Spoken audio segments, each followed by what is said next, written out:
नमस्कार। Lawyer, advocate, barrister, ये सारे शब्द हम सब ने सुने तो हैं, पर क्या हम सच में इनके बीच का फर्क जानते हैं? देखिए, ईमानदारी से बताऊं तो मुझे भी इन शब्दों को लेकर काफी कंफ्यूजन था, लेकिन ये उतना भी मुश्किल नहीं है जितना लगता है। तो चलिए, आज इस कानूनी पहेली को मिलकर सुलझाते हैं। चलिए, एक ऐसे सवाल से शुरू करते हैं जो शायद आपको कानून की दुनिया के बारे में अपनी समझ पर दोबारा सोचने पर मजबूर कर दे। सवाल ये है कि क्या महात्मा गांधी सच में एक लॉयर थे? हम सबको तो यही पढ़ाया गया है कि गांधी जी कानून की पढ़ाई करने विदेश गए थे। लेकिन इसका जवाब उतना सीधा नहीं है जितना लगता है। ये एक आम धारणा है ना? कि अगर कोई काला कोट पहनता है तो वो सब एक ही काम करते हैं। खैर, आज ये सोच बदलने वाली है। और चिंता मत कीजिए, इस राज पर से पर्दा भी हम मिलकर ही उठाएंगे। तो आज का हमारा सफर कुछ ऐसा रहेगा। हम एक आम गलतफहमी से शुरू करेंगे, फिर कुछ बुनियादी बातों को समझेंगे, कोर्टरूम के अंदर क्या होता है ये देखेंगे, और आखिर में हम सरकार में कानूनी ताकत के सबसे ऊंचे पदों के बारे में जानेंगे। चलिए, सबसे पहले इन 3 सबसे जरूरी शब्दों को समझते हैं, क्योंकि सारी कहानी की नींव यहीं से बनती है। तो एक लॉयर कौन होता है?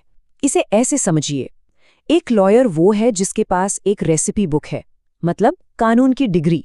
वो आपको बता सकते हैं कि डिश में क्या क्या है, यानी कानूनी सलाह दे सकते हैं, लेकिन वो असल में आपके लिए खाना नहीं बना सकते, मतलब कोर्ट में आपका केस नहीं लड़ सकते। तो फिर कोर्ट में आपके लिए खाना कौन बनाता है? वो होता है एडवोकेट, यानी अधिवक्ता। इन्होंने न सिर्फ रेसिपी बुक पढ़ी है, बल्कि बार काउंसिल का एक खास कुकिंग कोर्स भी पास किया है। अब उनके पास किचन, यानी कोर्ट में घुसने और आपके लिए एक शानदार डिश तैयार करने, मतलब आपका केस लड़ने का लाइसेंस है। तो ये है असली फर्क। एक तरफ है लॉयर, जिसके पास ज्ञान तो है पर वो मैदान में नहीं उतर सकता, और दूसरी तरफ है एडवोकेट, जो बार एग्जाम पास करके रिंग में उतरने और आपके लिए लड़ने को तैयार है। ये याद रखना जरूरी है, हर एडवोकेट एक लॉयर तो होता ही है, लेकिन हर लॉयर एडवोकेट बनने के लिए अगला कदम नहीं उठाता। अब आता है तीसरा शब्द, बैरिस्टर। ये शब्द असल में इंग्लैंड के कानूनी इतिहास से जुड़ा है, जहां बैरिस्टर्स एक खास तरह का विग और गाउन पहनते थे। तो ये बस जगह की बात है। जिसने इंग्लैंड से कानून की डिग्री ली, वो बैरिस्टर कहलाया। और अब वो पल जिसका हम सबको इंतजार था, हमारे पहले सवाल का जवाब। क्योंकि गांधी जी ने अपनी कानून की पढ़ाई इंग्लैंड में की थी, उन्हें उपाधि मिली बैरिस्टर की। तो वो सिर्फ एक लॉयर नहीं थे, ये तो उससे कहीं ज्यादा खास बात है। ठीक है, तो अब हमारी नींव तो बन गई है। अब चलिए कोर्टरूम के दरवाजे खोलते हैं और देखते हैं कि अंदर का ड्रामा कैसे चलता है। देखिए, हर मामले में 2 मुख्य खिलाड़ी होते हैं।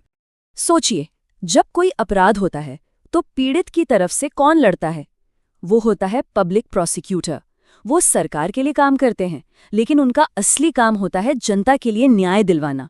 और सिक्के का दूसरा पहलू, वो है प्लीडर। ये वो एडवोकेट है जिसे कोई तब काम पर रखता है जब उसे कानूनी लड़ाई में अपने लिए किसी की जरूरत होती है। ये आपके पर्सनल चैंपियन की तरह है, जो आपके हक के लिए लड़ते हैं। तो यहाँ पर लड़ाई की रेखाएं खिंच जाती हैं।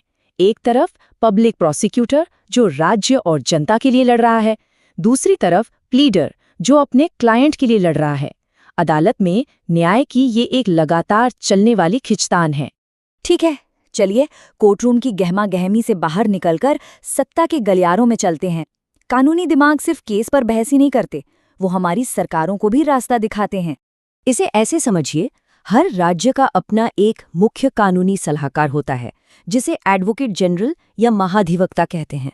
वो राज्य सरकार के गो टू लॉयर होते हैं। और ये कोई छोटी मोटी नौकरी नहीं है।